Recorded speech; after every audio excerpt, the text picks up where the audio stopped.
정말 말도 안 되는 일이 일어났습니다. 최근 뉴욕주 기록 보관소에서 발견된 한 문서로 인해 미국이 발칵 뒤집혔다고 합니다. 그 안에는 미국이 70년 넘게 숨겨온 충격적인 진실이 담겨 있었다고 하는데요. 내용이 폭로되자마자 많은 이들이 경악을 금치 못했을 정도라고 하죠. 문서가 발견되자마자 미국 정부는 급하게 기자회견을 했다고 합니다.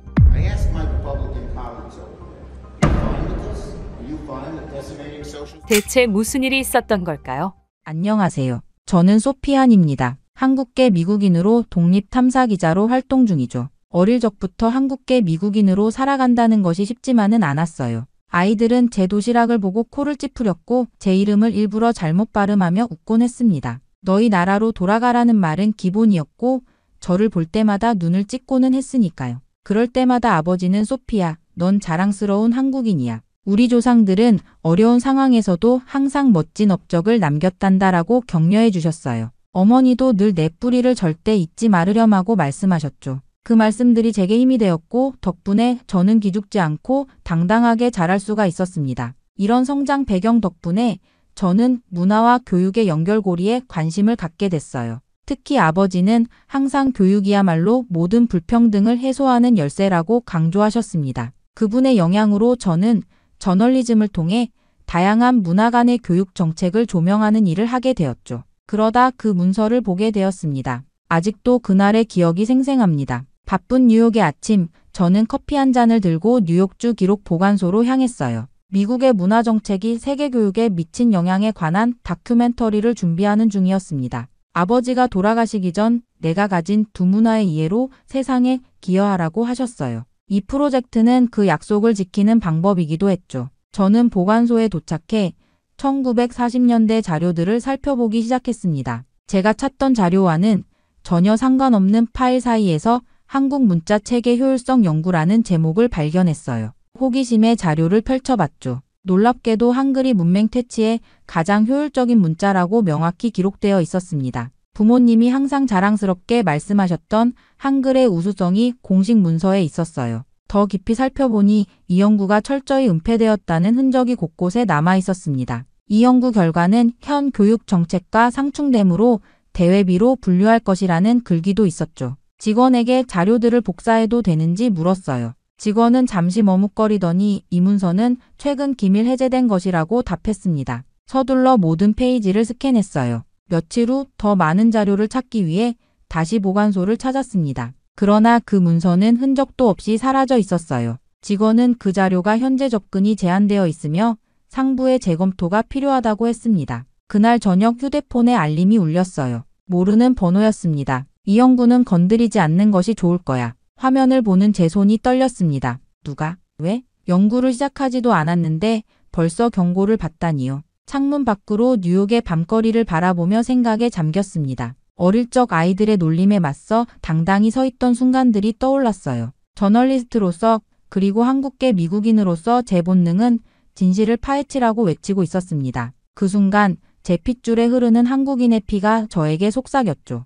이건 단순한 기사거리가 아니라 제 정체성과도 연결된 문제라고요. 위협에도 불구하고 한글의 비밀과 그것을 숨기려는 세력의 진실 모두 밝혀내고 말겠다고 다짐했습니다. 그렇게 다음날 아침 일찍 뉴욕대학교로 향했습니다. 한국학 전문가 박지훈 교수를 만나기 위해서였어요. 박 교수는 미국 내 한국학 분야에서 높은 평가를 받고 있는 학자였고 특히 한글과 한국 문자 체계에 관한 연구로 유명했습니다. 박 교수의 연구실 문을 두드리자 부드러운 목소리가 들려왔어요. 들어오세요. 문을 열고 들어가니 서가에 가득 꽂힌 책들 사이에서 단정한 모습의 여성이 저를 맞이했습니다. 저는 자신을 소개하고 보관소에서 발견한 문서에 대해 설명했어요. 미군정 시절 한글 연구 보고서라고요?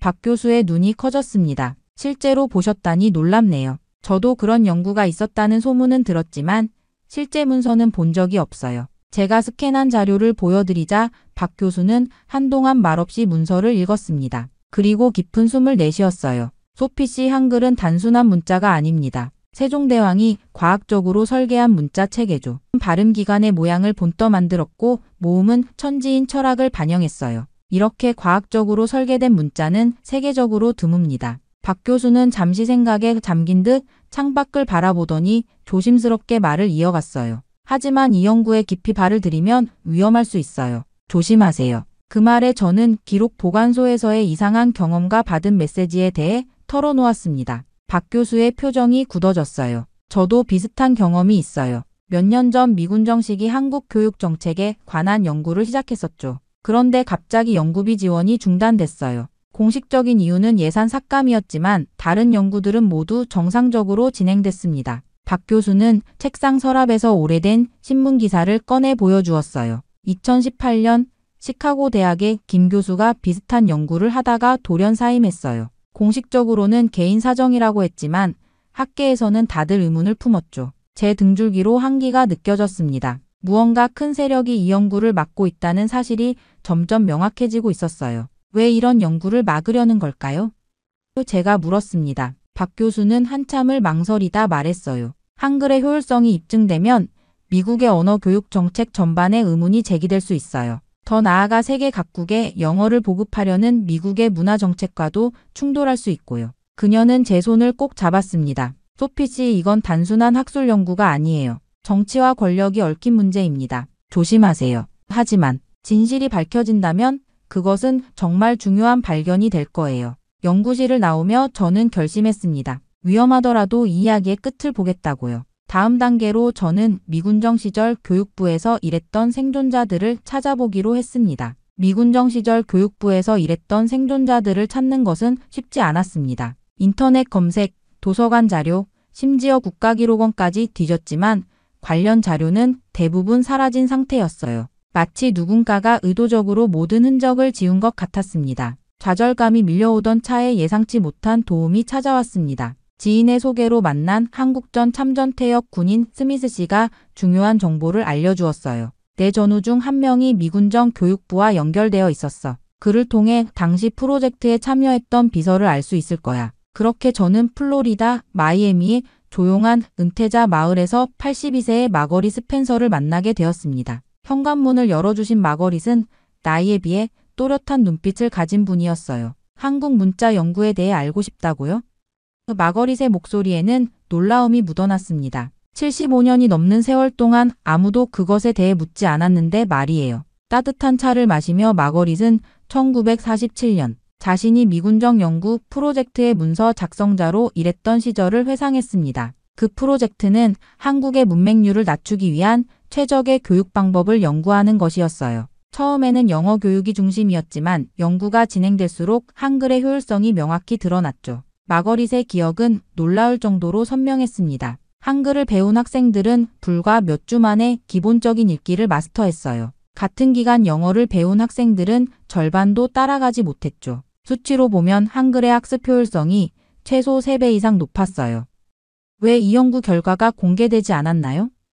제가 물었습니다. 마거릿은 깊은 한숨을 내쉬었어요. 당시 연구가 발표되었다면 한국의 교육 정책이 전혀 달라졌을 것입니다. 하지만 그녀는 잠시 망설이더니 말을 이었습니다. 일부 미국 교육 관계자들이 연구 결과에 불편해했어요. 특히 영어 보급을 담당하던 사람들은 이 연구가 미국의 영어 우선 정책과 충돌한다며 강하게 반발했죠. 놀라운 이야기가 이어졌습니다. 한 한국인 연구원이 연구 결과를 언론에 유출하려고 했어요. 그는 한글의 우수성이 세상에 알려져야 한다고 주장했죠. 다음 날 그는 보안 위반이라는 이유로 해고되었고 그 후로 연구팀에서는 그에 대해 언급하는 것조차 금지되었어요. 마거릿은 오래된 사진첩을 꺼내 보여주었습니다. 그 속에는 연구팀 단체 사진이 있었어요. 이 사람이 그 한국인 연구원이에요. 이름은 김재현이었던 것 같아요. 인터뷰를 마치고 호텔로 돌아온 저는 즉시 노트북을 켜고 메모를 정리하기 시작했습니다.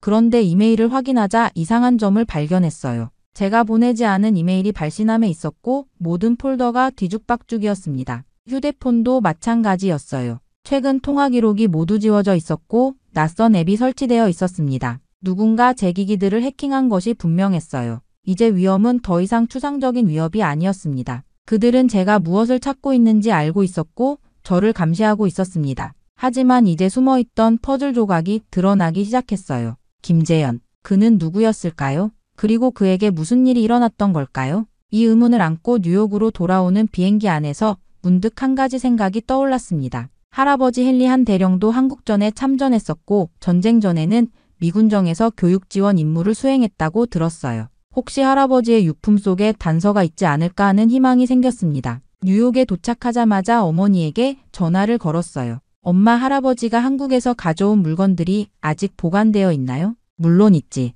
다락방에 그대로 있어. 왜 갑자기 그걸 찾니? 다큐멘터리 작업 중인데 도움이 될 것 같아요. 다음날 교회의 부모님 집 다락방에서 할아버지의 낡은 트렁크를 열었습니다. 군복 훈장, 편지들 사이에서 한국 교육 임무 1940년대라고 표시된 폴더를 발견했어요. 떨리는 손으로 폴더를 열자 미군정 교육부 내부 문건들이 나왔습니다. 그 중에서도 할아버지의 개인 노트가 제 시선을 사로잡았어요. 페이지를 넘기다 충격적인 문장을 발견했습니다. 한글 연구 보고서는 뉴욕 본부로 이관됨. 연구 내용은 기존 정책과 상충됨으로 언급 금지. 심장이 빠르게 뛰기 시작했어요. 이것은 제가 찾던 바로 그 연구였습니다. 그리고 그 아래에는 더 충격적인 내용이 있었습니다. 김재현 연구원의 행방은 여전히 불명. 공식적으로는 사직 처리됨. 노트를 더 살펴보던 중 한 장의 사진이 떨어졌어요. 사진 뒷면에는 서울 1947년 6월이라고 적혀 있었습니다. 사진 속에는 할아버지와 몇몇 군인들 그리고 한 한국인 남성이 함께 찍혀 있었어요.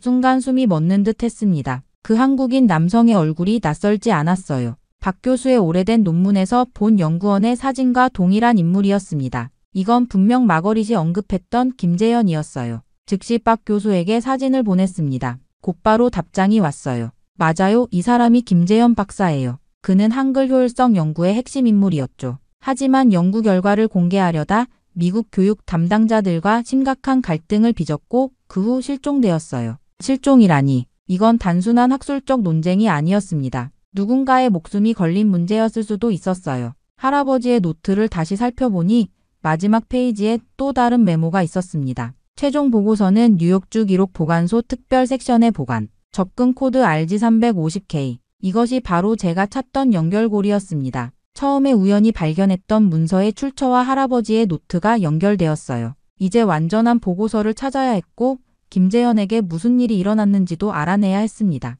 다시 한번 위험을 무릅쓰고 뉴욕주 기록 보관소로 향하기로 결심했어요. 이번에는 정확한 접근 코드를 가지고 박 교수의 도움을 받아 진실에 한 걸음 더 다가설 수 있을 것 같았습니다. 내 한국인의 피가 더욱 뜨겁게 끓어오르는 순간이었어요. 다음 날 아침 박 교수를 만나 함께 뉴욕주 기록 보관소로 향했습니다. 이전과 달리 이번에는 명확한 목표가 있었어요. 할아버지의 노트에 적힌 접근 코드 RG350K를 이용해 최종 보고서를 찾아내는 것이었습니다. 소피 씨, 정말 용기 있는 행동이에요. 박 교수가 차 안에서 말했습니다. 무엇이 기다리고 있을지 모르지만 한국인으로서 이 진실을 밝히는데 함께할 수 있어 기쁩니다. 보관소에 도착해 접근 코드를 제시하자 직원은 잠시 당황하는 기색을 보였어요. 이 섹션은 특별 허가가 필요합니다만. 그러나 제가 준비해 간 할아버지의 군 신분증과 관련 서류를 보여주자 마지못해 특별 보관실로 우리를 안내했습니다. 좁은 방에는 오래된 문서 캐비닛이 가득했어요.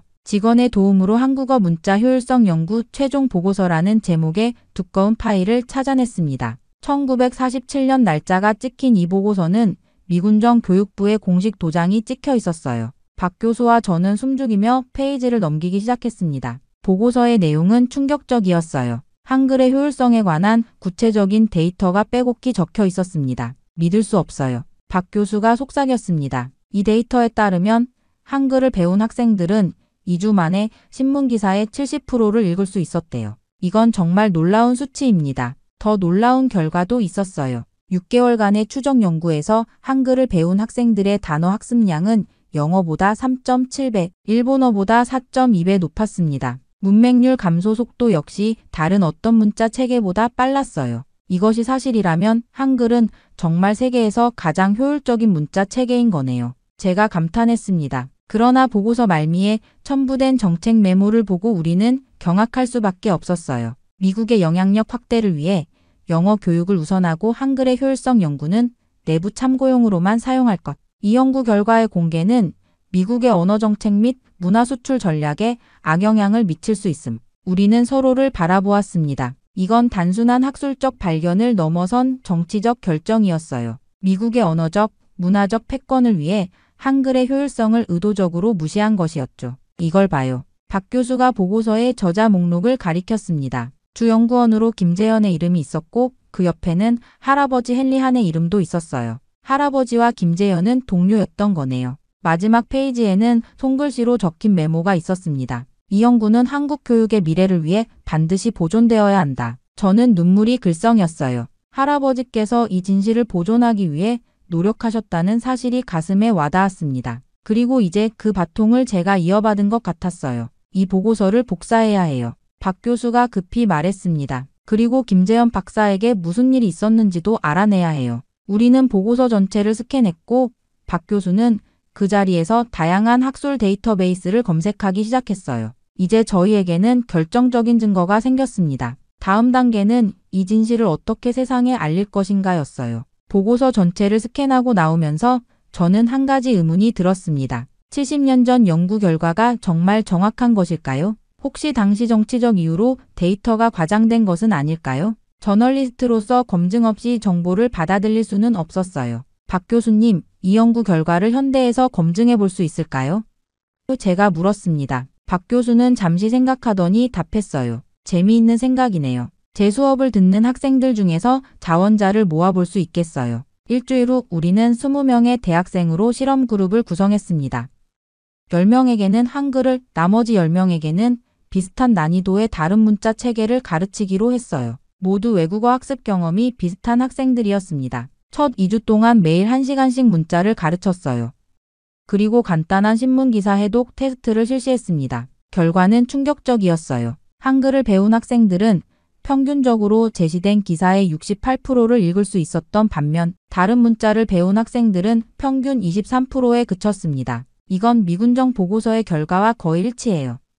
박 교수가 흥분했습니다. 70년이 지났는데도 결과가 동일하다는 건 그 연구가 정말 과학적으로 진행되었다는 증거예요. 실험 참가자들도 한글의 효율성에 놀라워했어요. 한 학생은 자신의 인스타그램에 2주 만에 한글로 신문을 읽게 됐다니 믿기지 않아. 해시태그 한글 효율성, 해시태그 언어혁명 같은 내용을 올렸고 이 게시물은 빠르게 공유되기 시작했습니다. 저는 이 결과를 담은 예비보고서를 작성해 몇몇 미디어 관계자에게 보냈어요. 한 온라인 교육 매체가 관심을 보였고 인터뷰까지 진행했습니다. 이제 진실이 세상에 알려지기 시작한 것 같았어요. 그러나 다음날 아침 모든 것이 달라졌습니다. 실험에 참여했던 학생의 게시물이 삭제됐다는 연락을 받았어요. 갑자기 내 계정에 접속할 수 없었고 복구했을 때는 그 게시물만 사라져 있었어. 더 충격적인 일은 이어졌습니다. 제 이메일로 익명의 메시지가 도착했어요. 이제 그만두는 것이 좋을 것이다. 당신의 미래를 위해서. 처음에는 장난이라고 생각했어요. 하지만 그날 저녁 아파트로 돌아오는 길에 검은 세단이 계속 저를 따라오는 것을 느꼈습니다. 불안한 마음에 건물 보안 담당자에게 연락했고 다음날 CCTV를 확인했을 때 정말 한 차량이 제가 걸어오는 내내 천천히 따라오는 모습이 포착되어 있었어요. 공포감이 밀려왔습니다. 누군가 저를 감시하고 있었고 제가 하는 모든 일을 알고 있었어요. 아마도 제 전화나 이메일도 도청되고 있을지 모른다는 생각이 들었습니다. 박 교수에게 상황을 알리자 그녀는 매우 걱정했어요. 소피 씨, 이건 농담이 아니에요. 예전에 비슷한 연구를 하던 학자들도 이런 협박을 받았대요. 조심해야 해요. 이후 진실은 반드시 세상에 알려져야 한다는 굳은 의지로 저는 다음날 아침 일찍 일어나 보고서 작성을 계속했습니다. 창문 밖으로 보이는 뉴욕의 아침 풍경은 평화로워 보였지만 제 마음은 여전히 불안했어요. 누가 저를 감시하고 있는지, 그들이 어디까지 갈 준비가 되어 있는지 알 수 없었거든요. 집 앞 카페에서 커피를 마시고 돌아오는데 낯선 남자가 제 아파트 입구에 서 있는 것이 보였습니다. 깔끔한 정장 차림에 그 남자는 마치 저를 기다리고 있는 듯 했어요. 소피안 씨? 그가 제게 다가왔습니다. 저는 국무부 문서 담당관 에드워드 밀러입니다. 그는 공식 신분증을 보여주며 말을 이었어요. 소피 씨, 당신이 소지하고 있는 미군정 문서들은 즉시 반납되어야 합니다. 그 문서들은 여전히 국가안보와 관련된 기밀 사항을 포함하고 있습니다. 순간 등줄기로 한기가 느껴졌어요. 어떻게 그들이 제가 어떤 문서를 가지고 있는지 알 수 있었을까요? 무슨 말씀이신지 모르겠네요. 제가 무심한 척 대답했습니다. 밀러의 표정이 딱딱하게 굳었어요. 한씨, 우리는 당신이 기록 보관소에서 열람한 모든 문서를 알고 있습니다. 또한 당신이 할아버지의 문서를 통해 접근 코드를 획득했다는 것도요. 이 문제는 단순한 역사적 호기심 이상의 국가 안보 문제입니다. 그는 목소리를 낮추며 덧붙였어요. 이 문제를 계속 파헤친다면 기자로서의 커리어가 끝날 수도 있습니다. 정부는 다양한 방법으로 불필요한 관심을 제한할 수 있어요. 저는 그의 말에 충격을 받았지만 최대한 침착함을 유지하려 노력했습니다. 그렇다면 왜 70년 전 언어 연구가 국가 안보 문제인지 설명해 주시겠어요? 밀러는 대답 대신 명함을 건네며 말했어요. 48시간 내에 모든 문서를 이 주소로 반납하세요. 당신의 협조가 미래를 결정할 겁니다. 그가 떠난 후 집에 들어가려는데 휴대폰에 은행의 알림이 왔습니다. 계좌가 동결되었다는 내용이었어요. 심장이 쿵쾅거렸습니다. 즉시 은행에 전화했지만 정부 요청에 따른 일시적 조치라는 답변만 들을 수 있었어요. 더 충격적인 일은 그날 오후에 일어났습니다. 제가 작업 중이던 독립 언론사에서 메일이 왔어요. 당신과의 협력을 중단해야겠습니다. 최근 상황을 고려할 때 이것이 최선의 결정이라 생각합니다. 그날 밤 늦게 귀가했을 때 아파트 문이 살짝 열려 있는 것을 발견했습니다. 조심스럽게 안으로 들어가니 집안은 괴한이 침입한 흔적이 역력했어요. 서랍은 뒤집혀 있었고 노트북은 사라졌습니다. 침대 위에는 종이 한 장이 놓여 있었어요.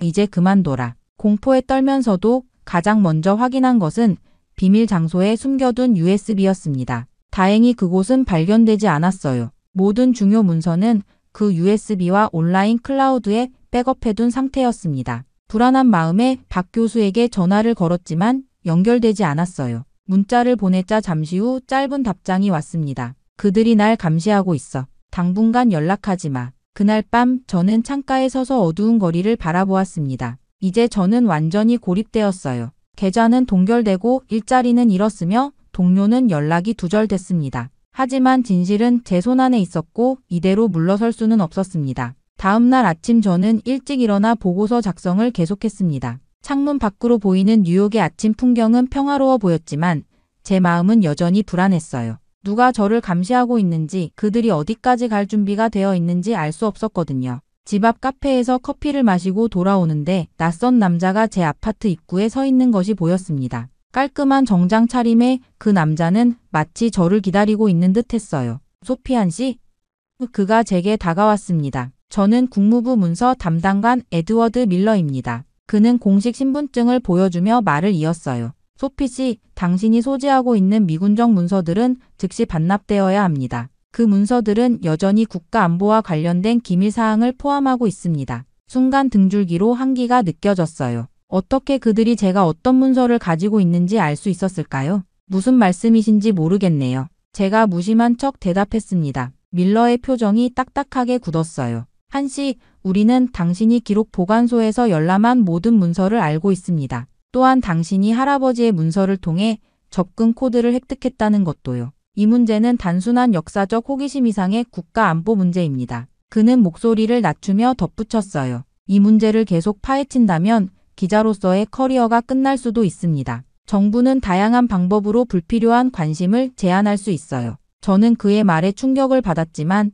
최대한 침착함을 유지하려 노력했습니다. 그렇다면 왜 70년 전 언어 연구가 국가 안보 문제인지 설명해 주시겠어요? 밀러는 대답 대신 명함을 건네며 말했어요. 48시간 내에 모든 문서를 이 주소로 반납하세요. 당신의 협조가 미래를 결정할 겁니다. 그가 떠난 후 집에 들어가려는데 휴대폰에 은행의 알림이 왔습니다. 계좌가 동결되었다는 내용이었어요. 심장이 쿵쾅거렸습니다. 즉시 은행에 전화했지만 정부 요청에 따른 일시적 조치라는 답변만 들을 수 있었어요. 더 충격적인 일은 그날 오후에 일어났습니다. 제가 작업 중이던 독립 언론사에서 메일이 왔어요. 당신과의 협력을 중단해야겠습니다. 최근 상황을 고려할 때 이것이 최선의 결정이라 생각합니다. 그날 밤 늦게 귀가했을 때 아파트 문이 살짝 열려 있는 것을 발견했습니다. 조심스럽게 안으로 들어가니 집안은 괴한이 침입한 흔적이 역력했어요. 서랍은 뒤집혀 있었고 노트북은 사라졌습니다. 침대 위에는 종이 한 장이 놓여 있었어요.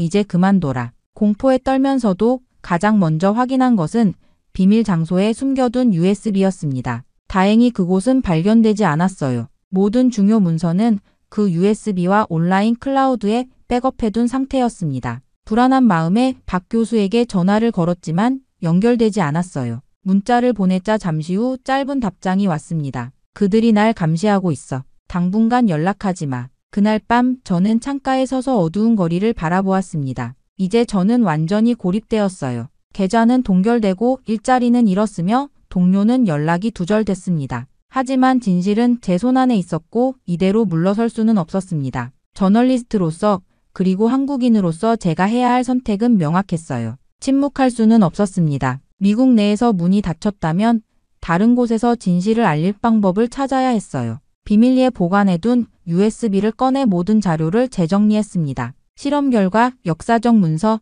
인터뷰 내용까지 포함한 완전한 보고서를 작성했어요. 미국의 주류 언론은 이 주제를 다루길 꺼려했지만 제가 한국 언론사 몇 곳에 보고서를 보내자 반응은 놀라웠습니다. 한글의 효율성, 70년간 은폐된 미군정 연구 발견이라는 제목의 기사가 한국의 주요 일간지 1면을 장식했어요. 소셜미디어에서는 관련 내용이 폭발적으로 공유됐고 학술계에서도 큰 관심을 보였습니다. 일주일 후 서울대학교로부터 예상치 못한 이메일을 받았어요. 한글 효율성 연구에 관한 특별 강연을 해주시겠습니까? 한국어학과에서 보낸 공식 초청장이었습니다. 위협과 압박에 지친 상황에서 이것은 새로운 희망의 빛처럼 느껴졌어요. 저는 즉시 수락했고 다음 달 서울로 떠나기로 결정했습니다. 미국을 떠나는 것이 당분간은 더 안전할 것 같다는 생각도 들었어요. 서울대학교 강당은 예상보다 훨씬 많은 청중으로 가득 찼습니다. 학생, 교수, 언론인들 뿐만 아니라 일반 시민들까지 자리를 메웠어요. 강연에서 저는 발견한 모든 증거와 실험 결과를 공개했습니다. 한글은 단순한 문자가 아닙니다. 과학적으로 설계된 정교한 체계로 그 효율성은 70년 전 미군정 연구에서 이미 입증되었어요. 하지만 이 연구는 미국의 문화적, 언어적 패권 정책과 충돌한다는 이유로 철저히 은폐되었습니다. 청중들의 반응은 열광적이었어요. 질의응답 시간에는 수많은 질문이 쏟아졌고 강연은 예정된 시간을 훨씬 넘겨 진행됐습니다. 강연이 끝나고 사람들이 하나둘 떠난 후 한 노인이 조심스럽게 제게 다가왔어요. 80대로 보이는 그분은 깊은 주름이 있는 얼굴에 강인한 눈빛을 가지고 있었습니다. 소피안 씨, 제 이름은 이진호입니다. 저는 김재현 박사의 조카입니다. 그 말에 저는 깜짝 놀랐어요. 김재현, 그 실종된 연구원의 가족이라니. 삼촌에 대한 이야기는 우리 가족 내에서도 금기시되었습니다. 하지만 저는 삼촌이 남긴 일부 기록을 가지고 있어요. 실종 직전에 작성한 일기와 몇 가지 문서인데 소피 씨에게 보여드리고 싶습니다. 제 삼촌에게 무슨 일이 있었는지 진실을 밝혀주세요. 이진호 씨는 낡은 가죽 서류 가방을 건네주었어요. 그 안에는 김재현 박사의 일기장, 연구 노트, 그리고 몇 장의 흑백 사진이 들어있었습니다. 삼촌은 실종된 것이 아니라 강제로 북한으로 납치되었다는 소문이 있었어요. 하지만 확실한 증거는 없었죠. 가족들은 70년간 진실을 알지 못한 채 살아왔습니다. 그 순간 저는 깨달았어요. 이제 제가 추적하는 것은 단순한 학술 연구가 아닙니다.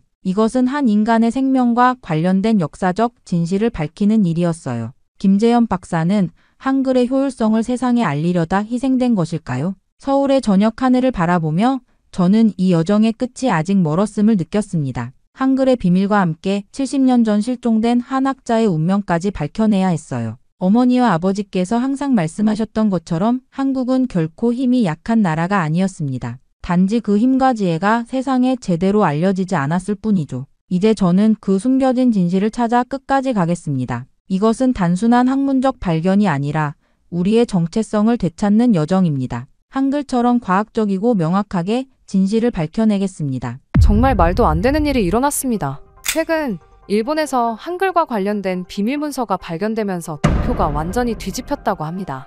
심지어 정부까지 가담했다는 내용의 많은 이들이 분노했을 정도라고 하는데요. 이 상황을 지켜보던 유명 역사학자는 결국 이런 이야기까지 했다고 합니다. 私自身個人として生きたいなという思いは強く持って 대체 무슨 일이 있었던 걸까요? 안녕하세요. 저는 도쿄 중심부 명문 고등학교에서 역사를 가르치는 사쿠라이 유이입니다. 항상 학생들의 발전을 위해 일본의 위대한 역사와 세계 문화에 대한 독보적인 기여에 대해 열정적으로 강의를 하곤 했죠. 어렸을 때부터 저는 일본이 아시아에서 가장 우월하다고 생각하며 살아왔거든요. 그리고 그 사상은 저의 수업에 그대로 반영이 되고는 했습니다. 여러분, 일본의 한자와 가나 문자 체계는 세계에서 가장 정교하고 아름다운 문자 중 하나입니다. 한국의 한글 같은 인위적으로 만들어진 단순한 문자와는 비교할 수도 없죠. 우리의 문자는 수천 년의 역사와 전통이 담겨 있습니다. 이렇게 한국이나 한국 문화에 관한 주제가 나올 때마다 저는 일본의 우월성을 강조하곤 했어요. 솔직히 말해서 한국은 문화적으로나 역사적으로나 일본보다 한참 뒤처진 나라라고 생각했거든요. 한글? 그저 단순하고 조잡한 기호에 불과하다고 여겼죠. 진정한 문화적 깊이가 없는 나라의 조잡한 발명품이라 생각했어요. 전 세계적으로만 봐도 그렇지 않나요? 한글을 공부하는 사람보다 일본어를 공부하는 사람들이 훨씬 많아요. 발음도 하기 힘든 그런 한글보다는 아름다운 곡선과 견고한 획을 가지고 있는 저희의 히라가나와 가타카나가 훨씬 매력 있는 것도 사실이고요. 외국 영화만 봐도 아시아를 표현할 때 일본어가 가장 많이 나오고 그 다음이 중국어예요. 그런데 한글? 솔직히 저는 본 적도 없는 것 같네요. 그만큼 사람들이 관심이 없다는 뜻이죠. 그래서 요즘 화가 많이 나고는 해요. 열등한 한글을 굳이 배우는 학생들이 늘어나고 있거든요. 차라리 쓸모가 많은 영어나 중국어라면 모를까 대체 한국어를 왜 공부하는지 이해가 가지를 않습니다. K-팝이나 한국 드라마가 흥하면서 아이들을 너무 망쳐놓은 것 같은 생각에 수업 시간이라도 아이들을 일깨워주기 위해 저는 최선을 다하는 것뿐이죠. 그런 생각으로 수업을 마치고 교무실로 돌아오는 길에 한국에서 교환학생으로 온 학생이 인사를 건넸습니다. 저는 형식적인 미소로 응대했지만 속으로는 그 학생이 일본 학생들과 어울리려 애쓰는 모습이 우습게 느껴졌어요. 아무리 노력해도 결국 일본 문화의 깊이를 이해할 수 없겠지라고 생각했습니다. 물론 그때는 알지 못했습니다. 이 모든 것들이 산산이 조각날 거란 사실을 말이죠. 그날 저녁 어머니로부터 전화가 왔어요. 할아버지의 유품 정리를 시작해야 할 때가 됐다고 하셨습니다. 할아버지 사쿠라이 코이치는 도쿄대학 언어학과 명예교수로 일본 언어학계의 큰 별이셨어요. 제가 가장 존경하는 분이었죠. 할아버지가 돌아가신 지 벌써 49일이 지났다니 시간은 참 빠르게 흘러갑니다. 할아버지는 항상 일본 문화의 우수성과 독자성을 강조하셨습니다. 사실 제가 한국에 대한 경멸적인 시각을 갖게 된 것도 어쩌면 할아버지의 영향이 컸을지도 모릅니다. 유이, 우리 일본은 동아시아의 빛이다. 다른 나라들이 우리를 모방하려 해도 결코 따라올 수 없지. 라는 말씀을 자주 하셨거든요. 할아버지 댁에 도착해 서재로 향했습니다. 문을 열자 익숙한 종이와 오래된 책 냄새가 코끝을 스쳤어요. 대학 도서관처럼 책으로 가득 찬 서재에서 깊은 숨을 들이마셨습니다. 할아버지의 책상에는 언제나처럼 꼼꼼하게 정리된 서류들이 놓여 있었어요. 정리를 시작하며 서랍을 하나씩 열어보았습니다. 마지막 서랍에서 손때가 묻어 윤이 나는 고풍스러운 가죽 상자를 발견했어요. 상자를 조심스럽게 꺼내 책상 위에 올려놓았죠. 상자를 열자 누렇게 변색된 문서들이 가지런히 정리되어 있었습니다. 그때 제 하나의 문서가 제 눈에 들어왔습니다. 바로 일본 정부의 공식 도장이 찍힌 기밀문서였죠. 그런데 이상했습니다. 문서에 적힌 글자들이 일본어가 아니라 한글이었거든요. 순간 온몸에 전율이 흘렀습니다. 역겹다는 생각마저 들었어요. 한국의 그 조잡한 문자가 어떻게 제 할아버지의 소중한 유품 속에 있을 수 있지. 심지어 이건 연구 자료였어요. 혼란스러웠고 불쾌했습니다. 제가 가장 존경하는 할아버지의 서재에서 한글 문서가 나왔다니. 할아버지가 왜 하필 한국의 한글을 연구하셨지? 이건 말도 안 돼. 이해할 수 없었어요. 문서를 더 자세히 살펴보니 1980년대 후반에 작성된 것으로 보였습니다. 할아버지께서 한창 활발하게 연구하시던 시기였죠. 문서 상단에는 극비라는 일본어 표시가 선명했어요. 가죽 상자 안에는 더 많은 한글 문서와 함께 할아버지의 연구 노트가 있었습니다. 연구 노트에는 할아버지의 익숙한 필체로 한글에 대한 분석과 메모가 가득했어요. 놀랍게도 매우 체계적이고 깊이 있는 연구였습니다. 갑자기 어머니의 목소리가 들렸습니다. 깜짝 놀라 상자를 닫으려 했지만 이미 늦었어요. 어머니가 문서를 보셨죠. 저는 할아버지의 옛 연구 자료 같은데 한글에 관한 연구인 것 같다고 말했습니다. 어머니의 표정이 순간 굳어졌어요. 할아버지가 왜 한글을 연구하셨을지 의아하다고 말씀드렸죠. 어머니는 아버지는 언어학자였으니 여러 언어를 연구하셨을 거라고 짧게 대답하셨습니다. 저는 이 상자만 집에 가져가서 좀 더 살펴봐도 되는지 물었어요. 어머니는 잠시 망설이더니 제가 역사교사니 관심이 있겠지만 너무 깊이 파고들지는 말라고 당부하셨습니다. 집으로 돌아와 침대에 누워 생각에 잠겼어요. 할아버지는 왜 한글을 연구하셨을까요? 그것도 정부의 비밀 프로젝트로. 머릿속이 혼란스러웠습니다. 내일 자세히 살펴봐야겠다는 생각을 하며 잠을 청했지만 쉽게 잠들 수 없었어요. 제 신념의 근간이 흔들리는 느낌이었습니다.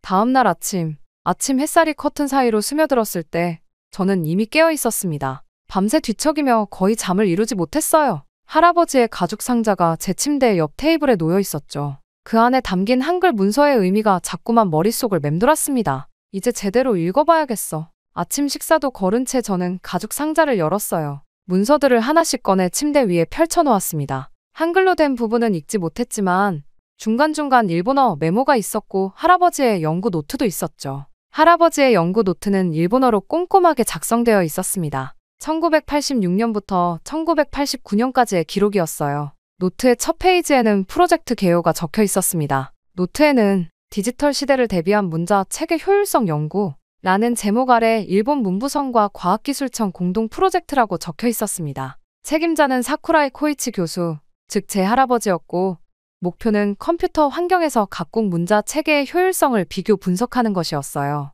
이게 무슨 뜻이지? 할아버지께서 정부 프로젝트로 한글을 연구하셨다니? 저는 노트를 계속 읽어내려갔어요. 연구 초기에는 중국어, 일본어, 한글, 알파벳 등 여러 문자 체계를 비교했다고 합니다. 그런데 연구가 진행될수록 할아버지의 필체가 흥분된 듯 거칠어졌어요. 특히 한글에 관한 부분에서는 할아버지는 노트에 한글의 디지털 입력 효율성이 놀랍다고 적으셨어요. 자음과 모음이 논리적으로 조합되는 구조는 컴퓨터 처리에 이상적이며 일본어 입력 시스템과 비교했을 때 한글의 입력 속도는 평균 2.5배에서 3배까지 빠르다고 기록해 두셨습니다. 제 심장이 빠르게 뛰기 시작했습니다. 이건 말도 안 돼요. 한글이 우리 일본어보다 우수하다니? 저는 그동안 한글이 조잡하고 역사적 가치가 없는 문자라고 믿어왔는데 노트의 후반부로 갈수록 할아버지의 연구 결과는 더욱 충격적이었습니다. 노트 후반부에는 한글의 모듈식 구조가 디지털 기술과 놀랍도록 호환성이 높다고 써 있었어요. 특히 인공지능과 음성인식 기술 발전에 있어 한글은 일본어나 중국어보다 훨씬 유리한 위치에 있으며 이는 미래 정보화 사회에서 한국에 상당한 경쟁력을 부여할 것이라고 할아버지는 예측하셨습니다. 저는 숨이 막혔어요. 일본어가 열등하다니. 그것도 우리가 항상 경시해온 한국의 문자보다 받아들이기 힘들었습니다. 그리고 마지막 페이지에서 가장 충격적인 내용을 발견했어요. 마지막 페이지에는 1989년 3월 15일 날짜와 함께 할아버지가 문부성으로부터 연구 중단 명령을 받았다는 기록이 있었어요. 한글의 우수성에 관한 모든 자료는 폐기하라는 지시까지 받았다고 합니다. 문부성은 국가적 자존심과 한국과의 경쟁 관계를 고려했을 때 이런 연구 결과가 공개되면 국익에 심각한 타격이 될 수 있다고 판단했다고 해요. 할아버지는 학자로서 진실을 외면하라는 요구에 분노를 느꼈지만 어쩔 수 없이 따를 수밖에 없었다고 마지막으로 적어두셨습니다. 저는 할아버지의 마지막 메모를 읽고 온몸이 떨렸어요. 일본 정부가 의도적으로 진실을 은폐했다니. 그것도 한국의 것이 우수하다는 사실을 인정할 수 없어서 머릿속이 혼란스러웠습니다. 제가 그동안 믿어온 모든 것들이 거짓이었던 걸까요? 한국과 한글에 대한 저희 경멸적인 시각은 잘못된 것이었을까요? 문서들을 덮고 창밖을 바라보았어요. 아침 햇살이 밝게 빛나고 있었지만 제 마음은 어두웠습니다. 저는 역사교사로서 진실을 추구해야 한다고 믿어왔어요. 하지만 이 진실은 너무 받아들이기 힘들었습니다. 우리 일본이 그것도 정부가 의도적으로 진실을 외면했다니. 전화기가 울렸어요. 어머니였습니다. 그 문서들에 대해 어떻게 생각하냐고 물으시더군요. 저는 아직 정리가 안 된 상태라고만 대답했어요. 어머니의 목소리에 불안함이 느껴졌습니다. 어쩌면 어머니도 이 비밀을 알고 계셨던 걸까요? 전화를 끊고 나서도 어머니의 불안한 목소리가 계속 귓가에 맴돌았습니다. 저는 이 충격적인 발견을 혼자 감당하기 힘들었어요. 결국 어머니께 할아버지 댁으로 가서 연구 자료에 대해 이야기를 나누고 싶다고 다시 전화드렸습니다. 어머니는 잠시 침묵하시더니 천천히 오라고 대답하셨어요. 1시간 후, 저는 할아버지 집 거실에 어머니와 마주 앉아 있었어요. 테이블 위에는 할아버지의 가죽 상자와 연구 노트를 펼쳐놓았습니다. 어머니의 표정은 굳어 있었어요. 자료들을 읽어봤고 할아버지가 정부 프로젝트로 한글을 연구하셨다는 게 사실인지 물었습니다. 어머니는 한숨을 깊게 내쉬시며 할아버지는 언어학 분야에서 존경받는 학자였고 여러 언어에 관심이 많으셨다고만 대답하셨어요. 중요한 연구 결과를 왜 숨기셨는지, 한글이 일본어보다 디지털 환경에서 더 효율적이라는 사실을 왜 공개하지 않으셨는지 물었습니다. 어머니의 눈이 순간 날카로워졌어요. 내 할아버지는 절대로 그런 실수를 했을 리 없다며 강하게 부정하셨습니다. 제가 이것은 실수가 아니라 과학적 연구 결과라고, 할아버지께서 직접 기록하신 내용이라고 연구 노트를 가리키며 말했어요. 어머니는 화를 내며 자리에서 벌떡 일어나셨습니다. 사쿠라이 가문은 대대로 일본의 문화와 전통을 지켜온 명문가라고 하셨어요. 할아버지는 평생 일본 문화의 우수성을 연구하신 분이니 어떻게 한국의 것이 우리보다 우수하다고 인정했을 리가 없다고 단호하게 말씀하셨습니다. 저는 당황했어요. 어머니의 반응이 너무 강경했습니다. 이 문서들이 증거라고, 할아버지는 정직한 학자로서 진실을 기록하셨을 뿐이라고 말씀드렸어요. 어머니의 목소리가 떨렸습니다. 이런 이야기를 밖에서 한다면 가문의 명예가 어떻게 될지 생각해 보았냐고 물으셨어요. 할아버지는 일본 언어학계의 거장이시니 한국의 문자가 우리보다 우수하다는 말도 안 되는 결론을 내렸을 리 없다고 강하게 주장하셨습니다. 저는 어머니의 완고한 태도에 가슴이 아팠어요. 어머니는 진실보다 가문의 명예와 자존심을 더 중요시하고 계셨습니다. 하지만 저도 혼란스러웠어요. 저 역시 평생 일본의 우월함을 믿으며 살아왔으니까요. 저도 이 사실을 받아들이기 힘들지만 역사교사로서 진실을 무시할 수는 없다고 말씀드렸습니다. 그러자 어머니는 갑자기 눈물을 보이셨어요. 할아버지는 마지막 몇 년간 많이 괴로워하셨고 이 프로젝트 이후로 연구 의욕을 많이 잃으셨다고 합니다. 정부의 압력으로 진실을 말하지 못하는 게 얼마나 괴로웠는지 어머니도 알고 계셨던 겁니다. 저는 어머니의 모습에 충격을 받았어요. 어머니도 이 사실을 알고 계셨냐고 물었습니다. 어머니는 고개를 떨구셨어요. 이 일은 우리 가족에게 큰 상처였으며 할아버지는 학자로서의 양심과 일본인으로서의 자긍심 사이에서 고통받으셨다고 합니다. 어머니 자신도 이 사실을 인정하고 싶지 않았다고 고백하셨어요. 저는 혼란스러웠습니다. 한편으로는 할아버지의 정직함과 학자로서의 양심의 존경심을 느꼈지만 다른 한편으로는 일본인으로서 우리의 문화가 열등하다는 사실을 인정하고 싶지 않았어요. 가족의 명예, 일본의 자존심, 그리고 진실 사이에서 저는 깊은 내적 갈등을 겪고 있었습니다. 이 사실에 대해 더 알아봐야겠다고 할아버지의 연구를 계속 살펴보겠다고 말씀드렸어요. 어머니는 체념한 듯 고개를 끄덕이셨습니다. 어떤 결정을 내리든 이건 우리 가족의 문제니 밖으로 새어나가지 않도록 조심해달라고 당부하셨어요. 집으로 돌아오는 길, 저는 가을비에 젖어가며 생각했어요. 제가 믿어온 모든 가치관이 흔들리고 있었습니다. 일본인으로서의 자긍심과 역사교사로서 진실을 추구하는 마음 사이에서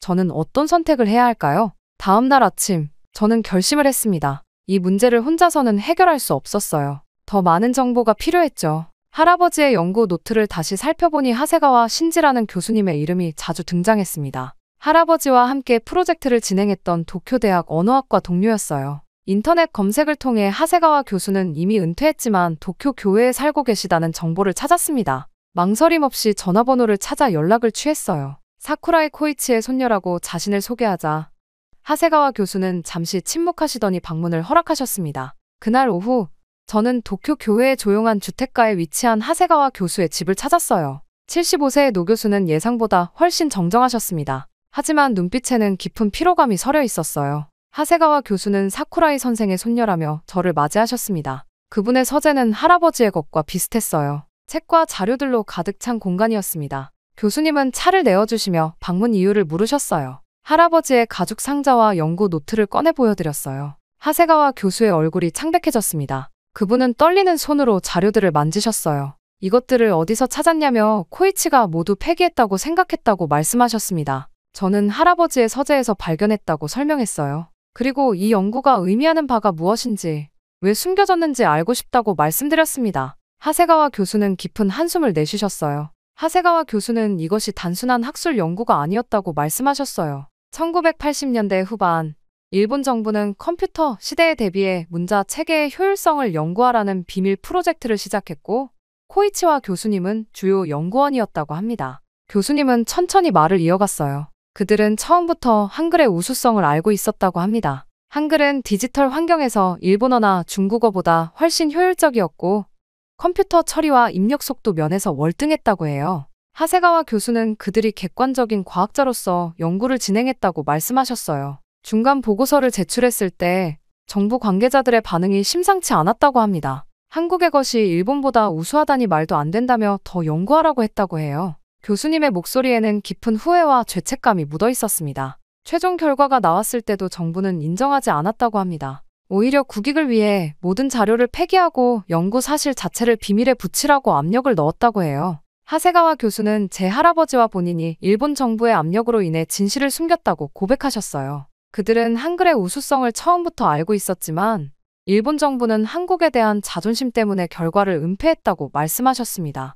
교수님의 고백은 저에게 큰 충격이었어요. 정부가 국민에게 진실을 숨기고 과학적 사실을 무시했다니, 그것도 단지 한국에 대한 자존심 때문에? 하세가와 교수는 코이치가 학자로서 큰 고통을 겪었다고 말씀하셨어요. 진실을 말하지 못하는 괴로움이 그를 서서히 갉아먹었고 은퇴 후에도 그 죄책감에서 벗어나지 못했을 거라고 하셨습니다. 저는 할아버지가 겪었을 마음의 고통을 상상하며 가슴이 아팠어요. 평생 진실을 추구해온 학자가 정부의 압력으로 침묵해야 했다니. 하세가와 교수는 제가 이제 어떻게 할 것인지 물으셨어요. 이 사실이 공개되면 파장이 클 것이라고 말씀하셨습니다. 저는 어떻게 해야 할지 혼란스러웠어요. 그동안 제가 한국과 한글에 대해 가졌던 모든 편견과 경멸이 잘못된 것이었다는 사실이 점점 분명해지고 있었습니다. 일본의 우월함에 대한 제 신념이 흔들리기 시작했어요. 아직 잘 모르겠다고, 이 사실을 직접 확인해보고 싶다고 대답했습니다. 하세가와 교수는 이해한다는 듯 고개를 끄덕이셨어요. 떠나기 전 그분은 할아버지의 옛 컴퓨터 디스켓 몇 개를 건네주셨습니다.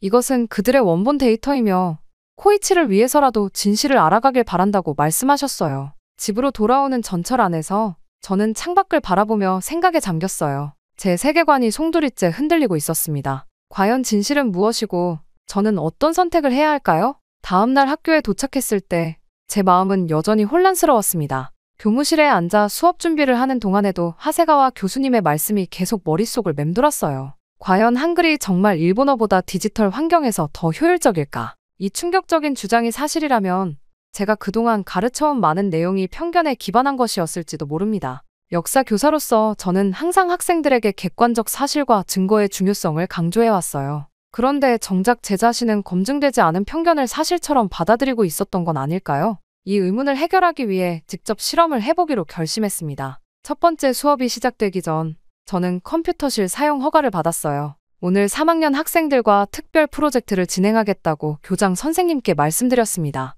컴퓨터 기반 언어 효율성 연구라고 설명했죠. 수업이 시작되자 학생들에게 이 실험의 목적을 간략히 설명했어요. 문자 체계에 따른 컴퓨터 입력 효율성을 비교하는 객관적인 실험이라고 말했습니다. 의도적으로 제 개인적인 생각이나 가설은 언급하지 않았어요. 가능한 한 편향 없이 결과를 얻고 싶었거든요. 우리 학교에는 교환학생으로 온 한국 학생들이 3명 있었습니다. 그들에게 한글 입력 방식을 설명해달라고 부탁했어요. 처음에는 제가 한국 학생들에게 직접 부탁하는 것이 어색했습니다. 그동안 그들을 무시하는 태도를 취했었으니까요. 그들은 의외로 기꺼이 도와주겠다고 했고 한글의 자음과 모음 조합 방식을 간략히 설명해 주었습니다. 실험은 단순했어요. 같은 내용의 짧은 문단을 일본어와 한글로 각각 타이핑하는 시간을 측정했습니다. 일본 학생들은 일본어 입력을, 한국 학생들은 한글 입력을 담당했어요. 공정성을 위해 각 그룹의 타이핑 속도가 비슷한 학생들을 선별했습니다. 첫 번째 실험 결과가 나왔을 때 저는 믿기 힘들었어요.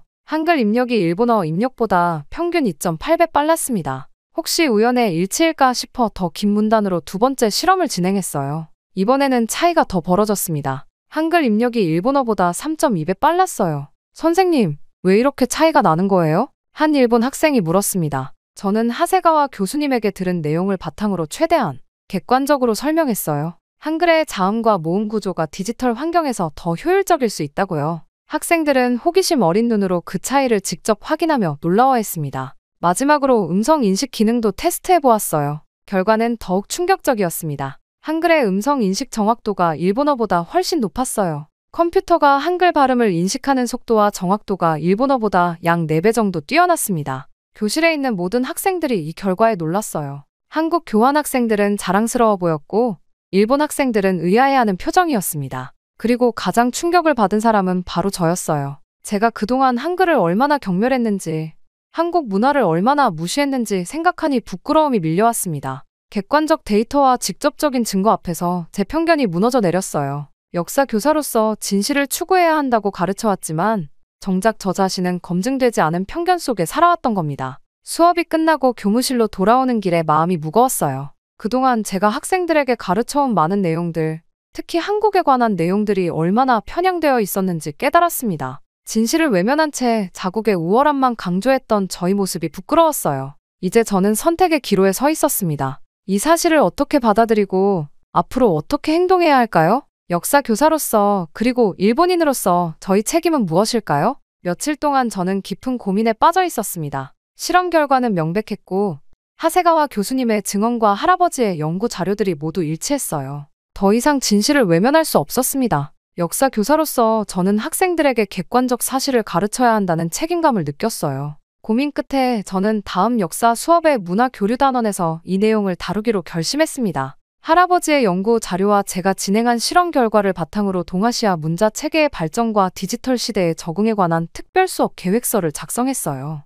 일방적인 국수주의적 관점이 아닌 객관적인 사실을 바탕으로 한 교육 자료였습니다. 수업 계획서를 교장 선생님께 제출했을 때 그분의 표정이 굳어지는 것을 볼 수 있었어요. 교장 선생님은 자료를 훑어보시더니 깊은 한숨을 내쉬셨습니다. 일주일 후 교장실에서 회의가 열렸어요. 교장 선생님과 교감 선생님, 그리고 놀랍게도 지역 교육청에서 파견된 장학사까지 참석했습니다. 그들은 제 수업 계획이 정치적으로 너무 민감하다고 말했어요. 한일 관계의 복잡한 역사적 맥락을 고려할 때 이런 내용이 공개되면 불필요한 갈등을 일으킬 수 있다고 했습니다. 교육청 장학사는 더 노골적이었어요. 이런 내용을 가르치는 것은 일본의 국익에 반하는 행위이며 학생들에게 혼란을 줄 뿐이라고 강조했습니다. 그는 제 역사 교사로서의 자질까지 의심하는 발언을 서슴지 않았어요. 압력은 점점 더 강해졌습니다. 교장 선생님은 이 내용을 수업에서 다루지 않는 조건으로 이번 일을 넘어가겠다고 했어요. 암묵적인 협박이었죠. 순간 할아버지와 하세가와 교수님이 겪었을 압력이 이런 것이었겠구나 싶었습니다.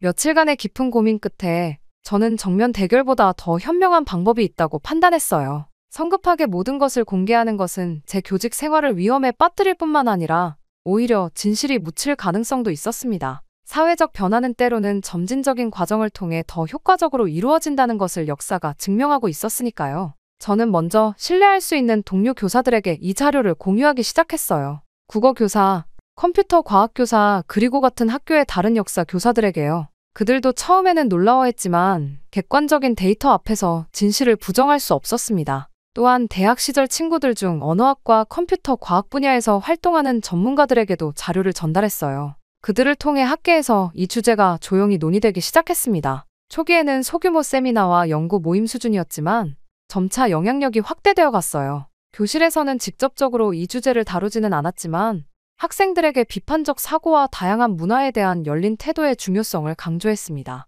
한국 교환 학생들을 존중하는 분위기를 만들고 문화적 다양성을 통해 배울 수 있는 가치에 대해 이야기했어요. 서서히, 하지만 확실하게 변화의 씨앗을 뿌리고 있었습니다. 직접적인 대립 대신 지혜로운 방식으로 진실을 전파하는 것, 그것이 제가 선택한 길이었어요. 할아버지라면 어떤 선택을 하셨을까요? 아마도 같은 길을 택하셨을 것 같았습니다. 밤하늘을 바라보며 생각했어요. 진실은 언젠가는 빛을 발하게 되어 있습니다. 제가 할 일은 그 순간이 올 때까지 꾸준히 준비하는 것이었죠. 역사는 진실의 편에 서게 될 테니까요. 시간은 생각보다 빠르게 흘렀습니다. 제가 진실을 알게 된 지 6개월이 지났어요. 그동안 저는 꾸준히 한글의 효율성에 관한 자료를 신뢰할 수 있는 사람들과 공유해왔습니다. 처음에는 단 몇 명의 동료 교사와 대학 친구들이었지만 점차 그 범위가 확대되었어요. 제 대학 시절 친구 중 한 명이 도쿄대학 언어학과 부교수로 일하고 있었는데 그녀는 이 연구 결과에 큰 관심을 보였습니다. 그녀를 통해 하세가와 교수님의 증언과 할아버지의 연구 자료가 학계의 작은 세미나에서 다루어지기 시작했어요.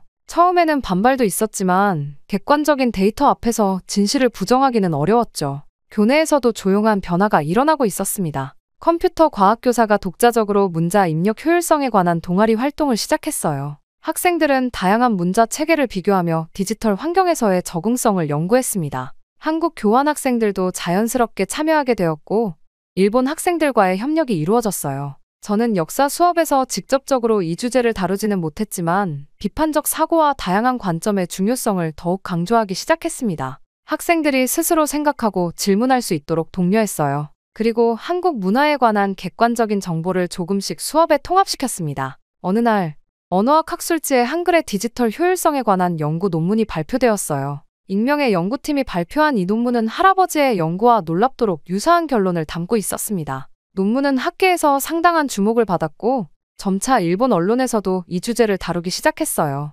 이러한 변화 속에서도 가장 어려웠던 것은 가족과의 관계였습니다. 어머니와는 그 이후로 깊은 대화를 나누지 못했어요. 어머니는 제가 이 주제에 관심을 갖는 것 자체를 불편해하셨고 저 역시 어머니를 실망시키고 싶지 않아 조심스러웠습니다. 할아버지의 일주기 제사를 앞둔 어느 날 저는 용기를 내어 어머니를 찾아갔어요. 이제는 정직하게 모든 것을 이야기해야 할 때라고 생각했습니다. 어머니의 집에 도착했을 때 저는 어머니가 할아버지의 오래된 사진첩을 보고 계신 것을 발견했어요. 할아버지가 젊은 시절의 사진, 도쿄대학에서 강의하시는 모습, 그리고 가족과 함께한 소중한 순간들이 담겨 있었습니다. 조심스럽게 어머니 곁에 앉았어요. 그리고 지난 몇 개월간 제가 경험한 모든 것을 솔직하게 말씀드렸습니다. 학교에서의 실험 결과, 하세가와 교수님의 증언, 그리고 무엇보다 할아버지가 학자로서 얼마나 큰 고뇌를 겪으셨을지에 대한 제 생각을 진심을 담아 나눴어요. 말을 마치고 어머니의 반응을 기다리는 순간이 너무 길게 느껴졌습니다. 그런데 놀랍게도 어머니의 눈에서 눈물이 흘러내렸어요. 어머니는 오랫동안 할아버지의 괴로움을 알고 계셨다고 털어놓으셨습니다. 할아버지는 말년에 자신이 진실을 숨긴 것에 대한 깊은 후회와 죄책감으로 고통받으셨대요. 어머니는 할아버지를 보호하기 위해 그리고 가문의 명예를 지키기 위해 이 사실을 부정하려 했다고 고백하셨습니다. 내 할아버지는 항상 진실을 중요하게 여기셨어. 하지만 때로는 진실이 가져올 파장이 두려웠던 거야. 내가 그 진실을 찾아낸 것, 그리고 용기 있게 행동한 것. 할아버지라면 자랑스러워 하셨을 거야. 어머니와 저는 그날 밤 오랜 시간 대화를 나누었어요. 슬픔과 후회, 그리고 새로운 이해가 교차하는 특별한 시간이었습니다. 마침내 우리 가족이 안고 있던 비밀의 무게가 조금은 가벼워진 것 같았어요. 할아버지의 일주기 제사 이후 시간은 더욱 빠르게 흘러갔습니다. 어머니와의 화해는 제게 큰 힘이 되었어요. 이제 저는 더 이상 혼자가 아니었으니까요. 어머니도 조금씩 변화하셨습니다. 할아버지의 연구 자료를 함께 살펴보며 때로는 할아버지가 겪었을 내적 갈등에 대해 이야기를 나누기도 했어요. 그로부터 6개월 후 놀라운 소식이 들려왔습니다. 일본 교육부가 새로운 프로젝트를 발표했어요. 디지털 시대의 언어 교육 혁신이라는 이름으로 일부 학교에서 시범적으로 한글의 원리를 활용한 새로운 언어 교육 프로그램을 도입한다는 내용이었습니다. 물론 직접적으로 한글의 우수성을 인정하는 발표는 아니었지만 한글의 구조적 원리를 응용하여 일본 학생들의 디지털 리터러시를 향상시키겠다는 취지였어요. 이 소식을 접했을 때 저는 가슴이 벅차올랐습니다. 대학 시절 친구로부터 전화가 왔어요. 그녀는 이 프로젝트의 자문위원으로 참여하게 되었다며 이것이 할아버지와 하세가와 교수님의 연구가 마침내 빛을 보게 된 순간이라고 기뻐했습니다. 프로젝트 발표 후 언론에서도 이 주제에 관심을 보이기 시작했어요. 디지털 시대에 적합한 언어 교육이라는 주제로 특집 기사가 나오기 시작했고 전문가들은 조심스럽게 한글의 효율성에 대해 언급하기 시작했습니다. 물론 여전히 반발과 논쟁이 있었지만 객관적인 사실을 바탕으로 한 논의가 이루어지기 시작했다는 것 자체가 큰 변화였어요. 우리 학교도 시범 학교 중 하나로 선정되었습니다.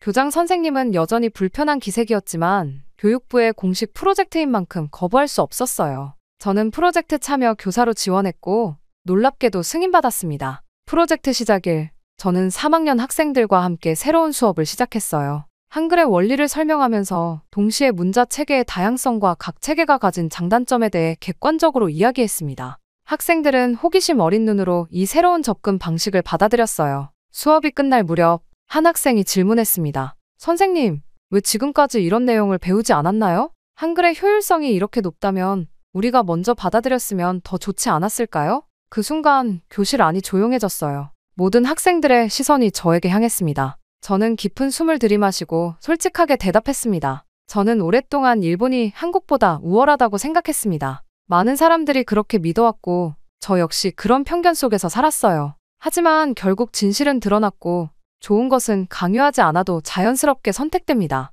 역사가 우리에게 가르쳐주는 건 진실만이 지속된다는 사실입니다. 교실은 잠시 고요했다가 이내 학생들의 진지한 대화로 채워졌어요. 그들은 서로의 생각을 나누며 어떤 학생은 한국에 대한 자신의 편견을 돌아보기도 했습니다. 그 순간 저는 변화가 이미 시작되었음을 느꼈어요. 그날 저녁 할아버지의 사진을 바라보며 생각했습니다. 할아버지가 꿈꾸었던 세상, 진실이 존중받는 세상이 조금씩 현실이 되어가고 있었어요. 물론 아직 갈 길이 멀고 이 변화가 완전히 정착되기까지는 더 많은 시간이 필요할 것입니다. 하지만 중요한 첫걸음은 이미 내딛었어요. 창밖으로 보이는 도쿄의 밤하늘을 바라보며 미소 지었습니다. 진실은 언젠가 빛을 발한다는 할아버지의 믿음이 현실이 되어가고 있었으니까요. 그리고 저는 그 여정의 일부가 되어 있었습니다.